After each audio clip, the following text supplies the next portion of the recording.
raise your hand if you have hip and knee pain. Right. A couple of us are raising our hands in here. Southwest Medical's Optum Care Orthopedics and Spine is there for you. I spoke with one of their doctors to learn more. Take a look. We're talking about problems with hips and knees, and as a former athlete, I understand this. Yeah, right. What is the significance behind this, and what are you seeing out there?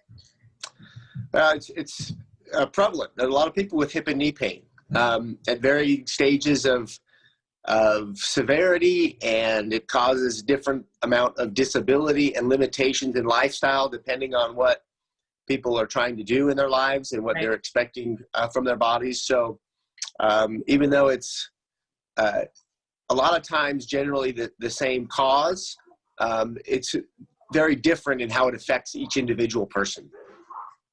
For sure. So when do you start actually experiencing hip and knee pains usually? It's usually, so people generally start experiencing hip and knee pain after an injury, or probably more commonly than that, it's just a natural process of aging, and degenerative arthritis is probably the most common cause of hip and knee pain. I've had grandparents with those issues, so I completely understand. So what are the most common issues when you see these problems out there? Well, really, people come in to see me when it starts to affect their activities of life. Yeah. You know, if they like to exercise, if they like to walk, if they want to get out and do things and be active, and the pain starts to limit those activities, then that's usually the time that people start coming in to see a physician like myself to try and get resolution to the problem. So Dr. Hansen, what are some of the common conditions that actually cause hip pain? Sure. So when we refer to hip pain, we refer to pain coming from the hip joint. Now there's pain that comes from inside the hip joint. That's most commonly arthritis, inflammation of the hip joint where the ball and the socket come together. That arthritis, that inflammation, arthritis means inflammation of the joint, can cause destruction of the cartilage. Outside of the joint, we have muscles and tendons and nerves. So we can have hip abductor tendonitis, there's hip abductor tears, there's bursitis.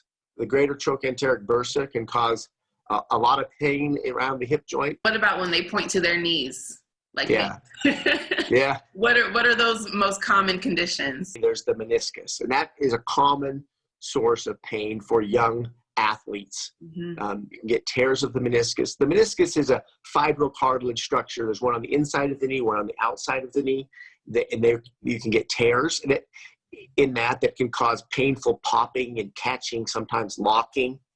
And then as people age, again, the most common thing would be arthritis. Can you list those treatment options people have for these types of things? Yeah.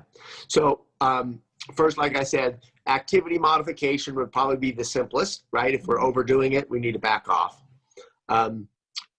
Anti-inflammatory medications. Listen to your body out there, folks. Optum Care Orthopedics and Spine. You can get more information if you call 702-724-8877 or just head to optumcare.com/NV Ortho. We'll be right back.